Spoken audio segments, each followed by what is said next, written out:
It's my honor to be here and to welcome all of you for what I believe is a very special occasion. It's a time, the way I think about it coming over here, it's a time for all of us to reflect on what has occurred over the last 5 years, which is a lot, to really think about all the lessons learned, and you see a lot of that information in the program. That's something we're going to talk about, as well as the progress that has been made. At the same time, I believe that each and every one of you in this room also knows that we really need to focus on the challenges that still are ahead of us.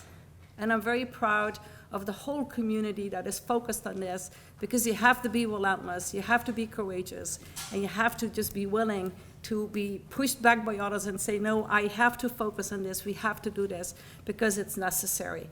Many of you already know that Emory established in 2001 the Serious Communicable Disease Unit at Emory University Hospital. At that point in time, frankly, it was known to few, and for many of its initial years, very few people knew it existed.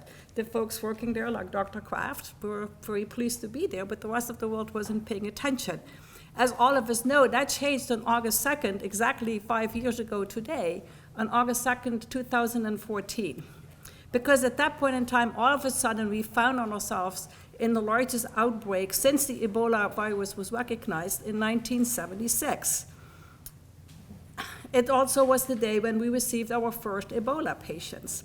And within the next 3 months, as many of you know, 3 additional patients were also admitted to this very highly specialized unit. I know that several of you who provided care, who contributed to it, who also provided the support structure to be here, are with us today, and I want to thank you for your courage and for your ongoing commitment. I also know that we have with us some of the people who were patients at that point in time, and welcome back to Emory. Hopefully it feels very different than when you came and left Emory, but also thank you for your commitment and having the courage to go back and to continue to do the work that you're doing. I believe that as we think about these life-saving efforts, we are realizing 5 years later that a lot of the changes that occurred, a lot of the new thinking, a lot of the new ways of doing things still are with us today. We are all committed to preventing the transmission of Ebola virus. We live in a world where very often people think that we have enough knowledge and enough skills and enough technology to tackle just about any public health problem. And then we realize that we're not there, so we cannot get arrogant, we must stay focused. I'm very excited that the CDC is our neighbor, that we have this incredible partnership with many other public health organizations, and I'm convinced that we will at least remain determined to try to tackle Ebola as much as we can. Recent studies have started emphasizing how, as the planet warms and global resources stretch thin, we must be prepared that there will be many previously unknown pathogens that will become a problem for us.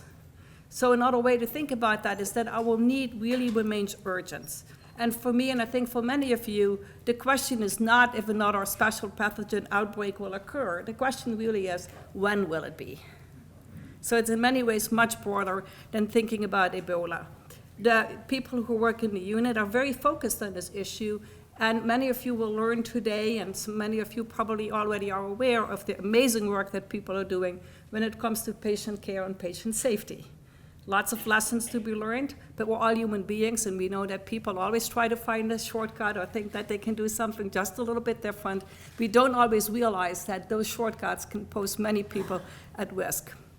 You already heard about the announcement that yesterday the WHO indicated that in Goma, we had the second death. Probably by now there are already more than 2 deaths. We know only last week about the outbreak in the Democratic Republic of Congo. And what all this is for me, it's just a stark reminder of how much work we have ahead of us as we celebrate. I'd like to just end by summarizing some of the points that WHO has made and will continue to make. And those apply to a lot of diseases, not just Ebola. But Ebola specific, there's a high proportion of death among confirmed cases. So there is room to do more among confirmed cases, people who have been identified, to save them from dying. We know that there's a relatively low proportion of those people who are under surveillance or who are known contacts who still become infected. That's another opportunity we have to help and to assist.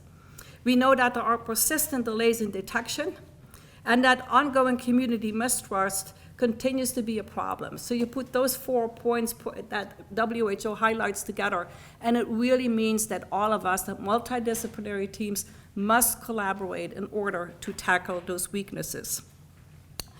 I believe that we have all the right experts in the room. Some of you might not feel like an expert yet, but you wouldn't be here if you didn't care and if you didn't have insights and knowledge that are really going to help us tackle Ebola and other epidemics. So let me end by saying thank you for being here. I'm very proud of Emory to be a partner with all of you and all the organizations, and I'm an optimist, so I'm determined that as we stay relentless, we will continue to make a difference. We've done it in the past. We have to do it in the future. We must give each other courage because the work can be incredibly discouraging, frustrating, and especially sometimes when people attack you because you know you're doing the right thing, but the rest of the world is telling you you shouldn't be doing it. So welcome again, and thank you for having me.